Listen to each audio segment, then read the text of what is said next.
Saudações, realizadores e curiosos. Eu sou Daiane Santiago. Chegou o grande dia de estreia do nosso podcast Sonoplastia, aquele podcast que vai nos provocar a pensar, discutir e dar aquela viajada sobre o sonoro no cinema brasileiro. Essa é a nossa edição de número 1 e quem mais poderia fazer esse programa de estreia senão o queridíssimo André Novaes. Isso mesmo, vamos falar com esse mineiro que é um expoente do cinema nacional da atualidade. André, seja bem-vindo e muito obrigada por topar participar do nosso podcast. Obrigado, Daiane. Obrigadão. Agradeço o convite aí. Ok. Antes de tudo, eu vou pedir licença aqui para contar um pouquinho da trajetória de André. Nascido em Belo Horizonte, André Novaes Oliveira é diretor e roteirista e já tem uma belíssima coleção de obras notáveis e prêmios. Temporada, o último longa que dirigiu, teve estreia no Festival de Locarno e ganhou o prêmio de melhor filme no Festival de Cinema de Brasília, além de ser exibido em diversos outros festivais ao redor do mundo. Dirigiu também o premiado longa Ela Volta na Quinta, entre os prêmios, o especial do júri no BAFSE. Arrebatou o público com os excepcionais curtas Fantasmas, Pouco Mais de um Mês e Quintal. Os dois últimos o levaram para Cannes. Em terras baianas, tem uma trajetória de exibições marcantes no panorama internacional Coisa de Cinema. Junto com Gabriel Martins, Maurílio Martins e Tiago Macedo Correia, é sócio da produtora Filmes de Plástico. E antes que eu me esqueça, o longa temporada está disponível na Netflix Brasil. Vamos lá, André. Como é que você se define enquanto cineasta? Quais histórias você aspira a contar a partir da sua obra cinematográfica? Beleza. Bem, eu acho que eu me defino como um diretor e roteirista negro que gosta de contar histórias, assim. Eu gosto principalmente de escrever roteiros, né?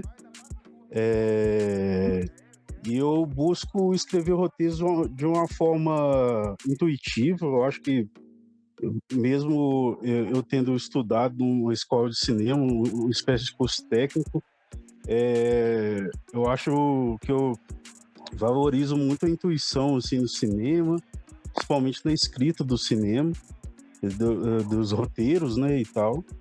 E Sim. Eu gosto de contar muitas histórias assim, da periferia, né, com personagens negros e de relações entre as pessoas, assim, né?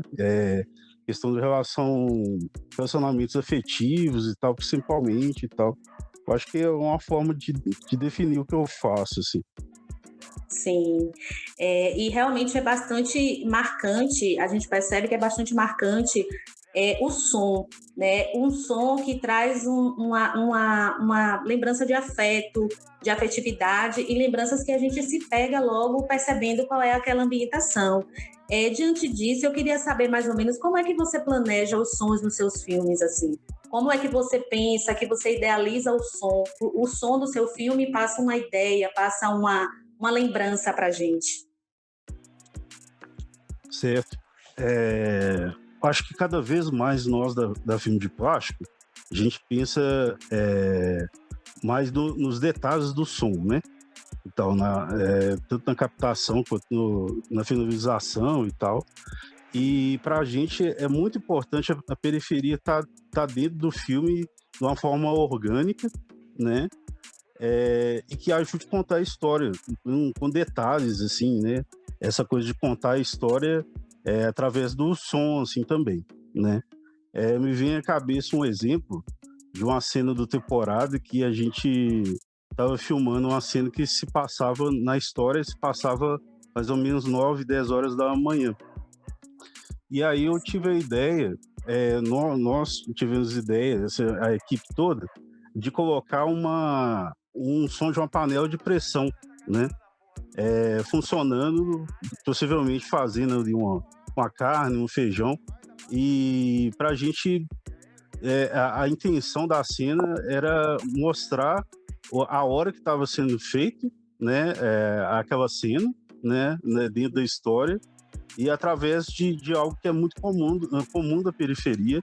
Eu acho que comum de vários assim, né? Do Brasil, de pessoas fazendo comida mais ou menos nesse horário, né? Então, é um exemplo, assim, que eu penso, mas a gente pensa em várias formas, né, de contar a periferia através do som. Massa. Em relação ainda falando sobre essa questão dos filmes, logo me vem à cabeça Fantasmas, né? Fantasmas é uma obra interessantíssima, porque quando a gente pensa em filme, logo vem aquele apelo do visual, né? E em Fantasmas, é como eu entendi como uma grande homenagem ao som no cinema, uma grande ode ao som, por quê? Porque em Fantasmas, até o terceiro minuto, a gente fica aguardando ver o que vai acontecer com a imagem. E aí ficamos distraídos a respeito do som, né? Há uma distração, tanto que no meu caso eu não fiquei prestando tanta atenção ao diálogo. Lá pelo terceiro, quarto minuto, a gente percebe que não vai acontecer mais nada em relação à imagem, né? A imagem ela vai se manter, embora ela não seja estática, ela passa a mesma ideia, o mesmo visual ali de forma marcada. E aí a gente começa a prestar atenção no som. E vira aquele suspense e nós ficamos até o último minuto do filme prestando atenção no diálogo. Eu queria saber de você se isso foi intencional, se teve esse pensamento, né, foi uma coisa realmente calculada para que o som fosse realmente o foco ali, né? O som se sobressaísse de todas as formas. Sim. Eu acho que no Fantasmas tem muito da questão da intuição no som, assim, mas tem coisas, digamos assim, de pensamento, assim, principalmente no momento da filmagem, né? Eu penso que o Fantasmas, na concepção do som, ele tem essa particularidade de vir do extracampo, né? De ter a coisa do extracampo muito presente, né? Mais presente do que a imagem, talvez. E isso acaba invertendo não, mas é como se fosse invertendo assim, no final, né? E tal. Como exemplos assim, de pensar o som, o Fantasmas teve coisas assim, bem conscientes assim, de pensar na coisa do extracampo, de imaginar esses dois personagens conversando e tal, e imaginar também o que eles estariam fazendo, assim, né? Então tem a coisa do cachorro que eles comentam e tal. Na verdade tinha um cachorro lá, isso meio sem querer mesmo, assim, mas eles comentam.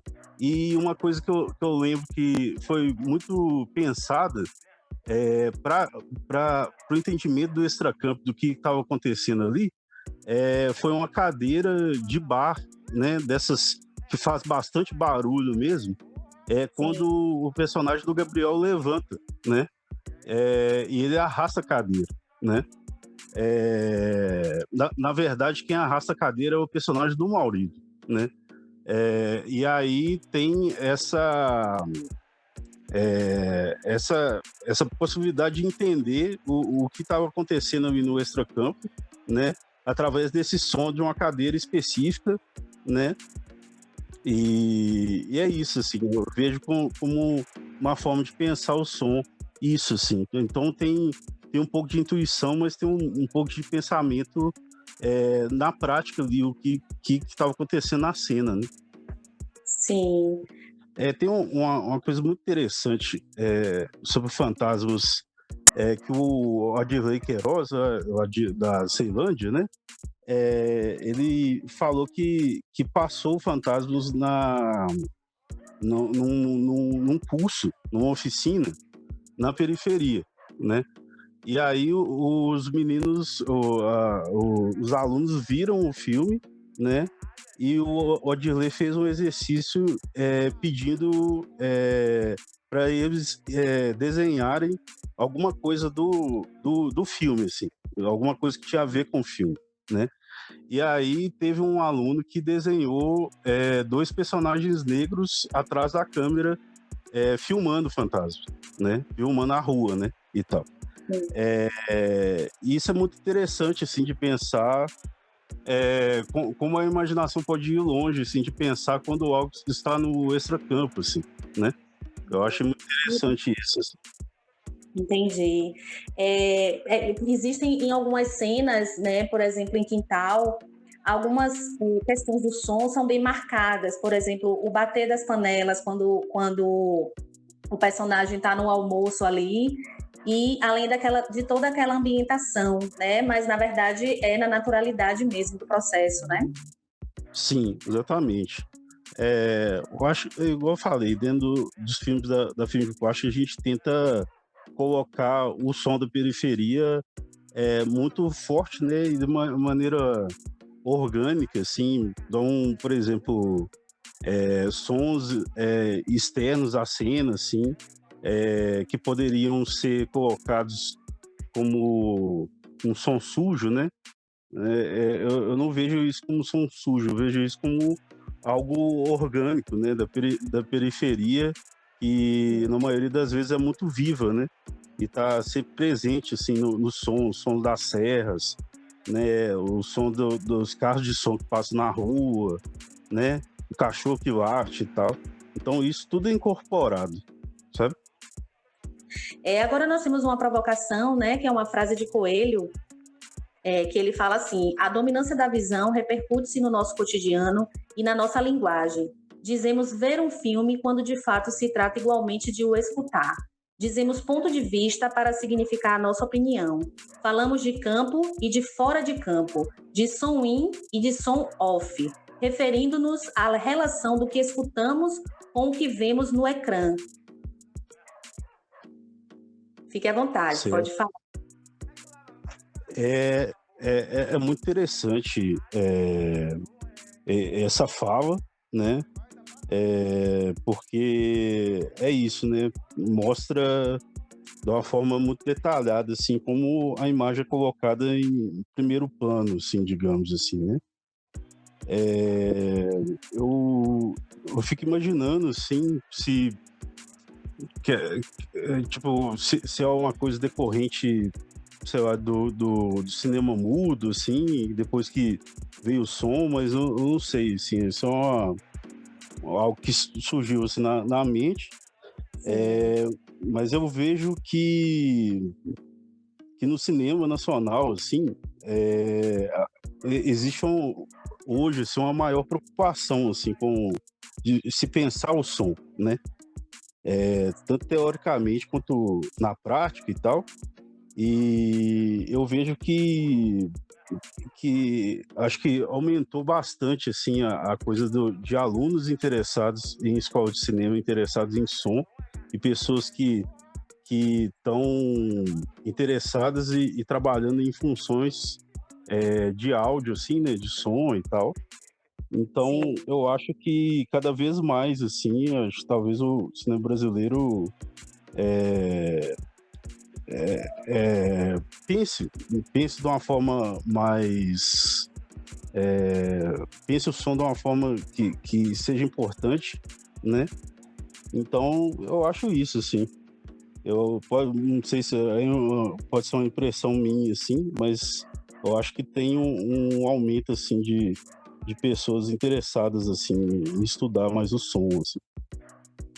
Entendi, o que é ótimo, né? Ganha o cinema brasileiro e ganha também quem consome esse cinema, né? Com certeza. André, eu gostaria muito de te agradecer pela sua participação, pela sua disponibilidade. Espero que a gente possa fazer outros episódios com você, porque são muitas dúvidas, né? A gente fica pensando em perguntar outras coisas de outros temas, porque muito bacana a sua participação, viu? Agradeço demais. Eu que agradeço. Muito obrigado mesmo. Parabéns pelo projeto aí, pela iniciativa. Muito massa. Tranquilo. E não se esqueçam de assistir temporada na Netflix. A iniciativa é uma idealização da realizadora Marise Urbano e é viabilizada por meio do Edital Setorial de Audiovisual 2019, com apoio financeiro do Governo do Estado, através do Fundo de Cultura, Secretaria da Fazenda, Fundação Cultural do Estado da Bahia e Secretaria de Cultura da Bahia.